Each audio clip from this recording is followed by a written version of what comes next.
Hey there, and thanks for checking out the next part of my video series on building my Partscaster Relic. Where I am so far is the body and the neck are finished and getting ready to now start the actual relicing process. What I want to talk a little bit about though is where I am with finishing it and how I did it.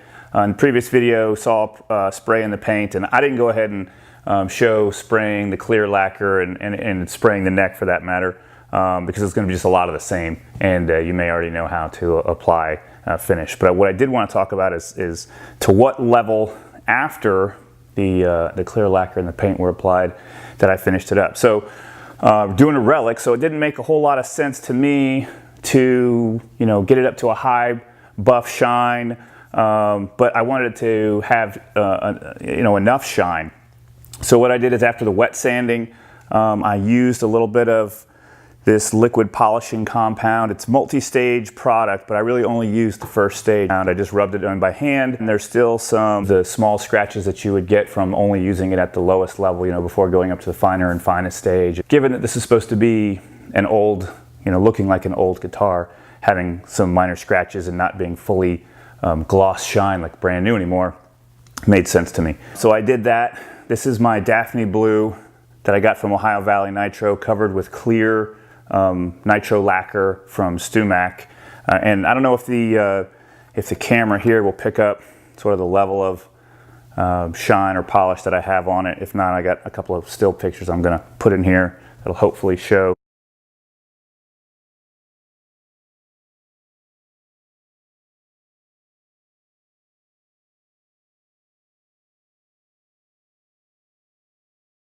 And then my neck. And so when we finished talking about the neck before, we talked about how I was going to tape off the areas from lacquer where I wanted to be able to replicate neck wear. And then I stained that area with a mixture of some amber and brown to get a color here. This color, and I'll show some stills as well. Well, this color is probably not what I want yet, so what I'm going to do is do that next step, try to get that adjusted to a little bit more of the color and of the worn look that we're going for on this. I don't know how well it's going to work. We'll all see how it comes out together. Okay, so talking about the color, so as I mentioned earlier, what I'm trying to do is replicate, emulate some of what you see online in the Fender Custom Shop, Relics, and so at the same time that I'm trying to see if I can't get the back of this neck to look like those do that you see or that I've seen online. What my plan is to do is to use a light wash on top of my stain that I've already applied, a light wash of a iron acetate stain that I mixed up myself using the vinegar and steel wool, and then I test it out, of course, before I'm putting on here on a piece of maple the various outcomes on it. And I found quite a few solution mixes that are a little too dark, and I've seen some people use it in their relicing processes as well, but I felt like in some of the things I was getting was a little too dark. So I've got different mixtures and mixes of concentration and added water to get some different stuff. What I ended up with, or what I'm ended up going to go ahead and try is essentially a mixture of my iron acetate solution, 1 part of that solution and 3 parts water, so diluted down to get more of a lighter gray wash than some of these darker options. And that's not scientific. Depending on the concentration in your own iron acetate, if you choose to use that method, you're gonna have to do some experimentation with the strength and can you dilute it with water and what can you get out of it to get the results you want. So that's what I'm going to try, and again I'm going to try and apply that wash over the top of the brown amber stain that I've already put onto to the back of the neck, and we'll see how that comes out.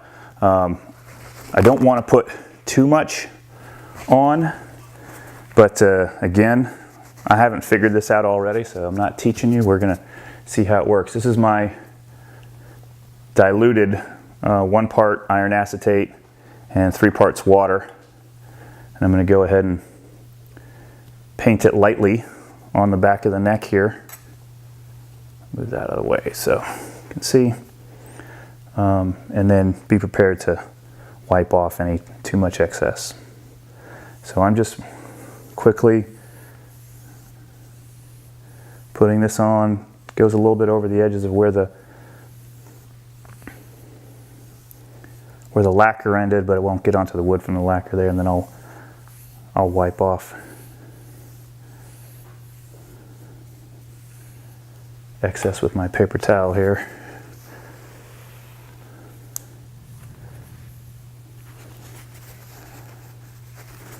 And as it dries, it goes on clear, of course. As it dries and the iron acetate begins to react with the tannins in the wood, that's when you'll start to see the color change. And I can always apply a little bit more.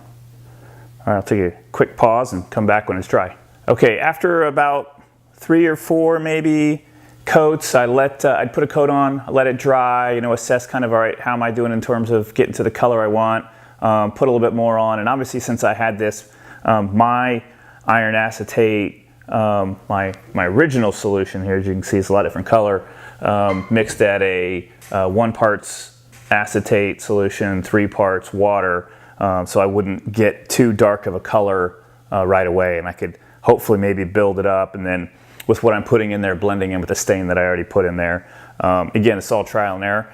This is what I've got. Hopefully the camera, you can kind of see, I'm moving a little bit. I'll see what it looks like as it's dry. So what I'm going to do now, though, since this is essentially still bare wood, I'd had the brown and amber stain mix that I put on, and now my iron acetate mix there, but it's bare wood. Because remember, as I got it, it had the sanding sealer on it, which in a previous video, I took all the way down to the wood so that we could do this. So I've got to protect it. My plan is to use this that I got from StewMac, tried and true original wood finish, to put on to that. So I'm going to go ahead and put that on now and see how it looks. I'm going to put some on a paper towel here and just a little bit and apply it.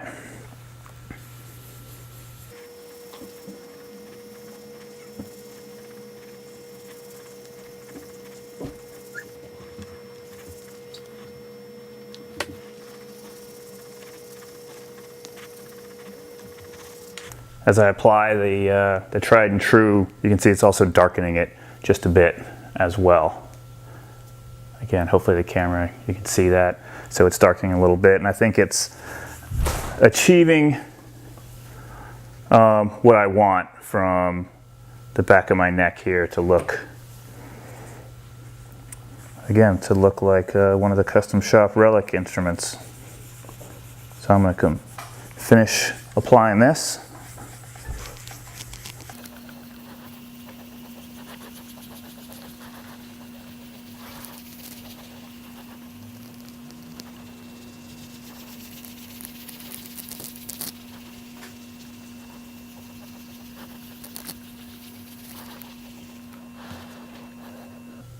All right, that's applied across the whole back of the neck. Let that dry, and I'll check, maybe apply another coat and buff it a little bit smooth, but there you go. There's the neck. I think I'm happy with that, result.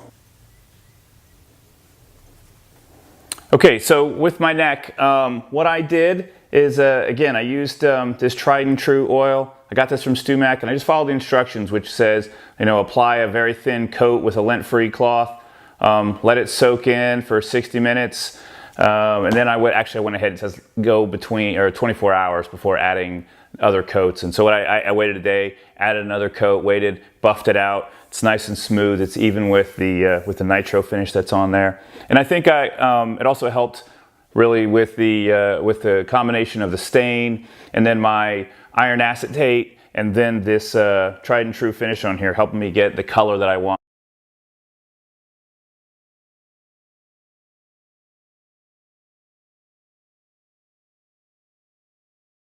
I'm happy with the results anyway. All right, so with the neck at this point done-ish, I'm going to set it aside before getting into any kind of work on the headstock or anything additional. I'm going to set it aside and start to work on the body. And so the best advice that I've seen online is, you know, hey, go look for some photos of some instruments that have the level of relicing or the look that you want, and essentially just, you know, sort of copy what they've done. So I've printed off a couple of pictures that I got from the internet. Here, there's all kinds of things available. There's instruments that are for sale on YouTube. There's other people's work that they've done in relicing something. There's a ton out there, and you can look at it. And, you know, obviously they run the gamut from light relic to heavy relic, and just pick some stuff that you like, and then use that as a reference, because it doesn't have to be perfect. It's not like an exact matchup at this point. Paint in between multiple instruments would never scratch the same anyway with years of wear. So pick something that looks what you want, and then use that as a guide. There's a couple of videos on YouTube as well from people that you can watch doing this. There's a YouTube channel and a guy who sells his work, Mills Custom Guitars. He makes really great looking instruments. I've never actually played one or held one, but they look great. He makes replicas of, you know, Eddie Van Halen's Stripe guitar, Stevie Ray Vaughan's number 1, John Frusciante's 62, and you can watch how he does it. And it's really interesting to watch, and he does a great job.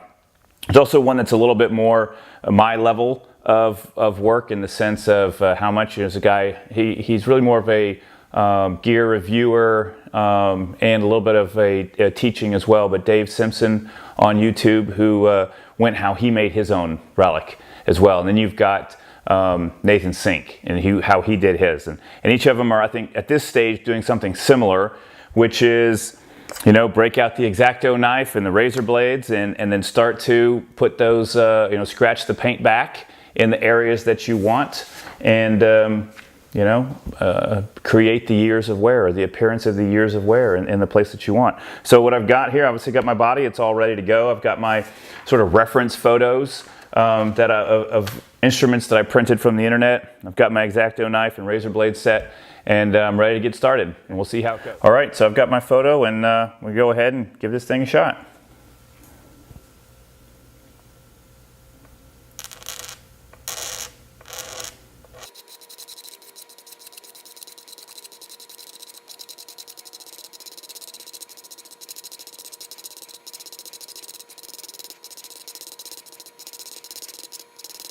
Well, you can see, comes off pretty easily.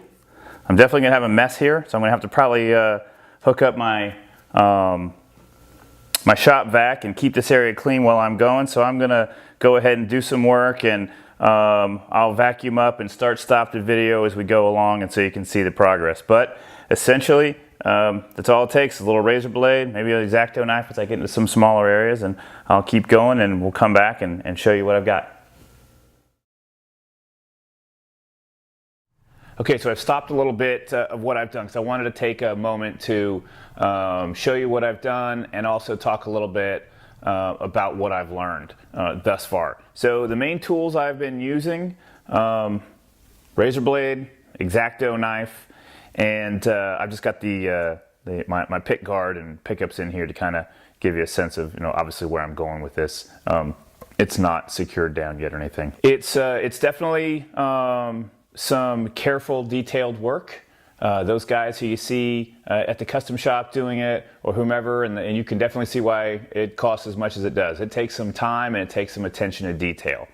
But I'll at least go ahead and show you what I've got so far. Okay, so I'm working on sort of the wear areas, you know, from the arm on the contour here, and up in here on the side. I've got a lot of work to do still, to the back and to the bottom.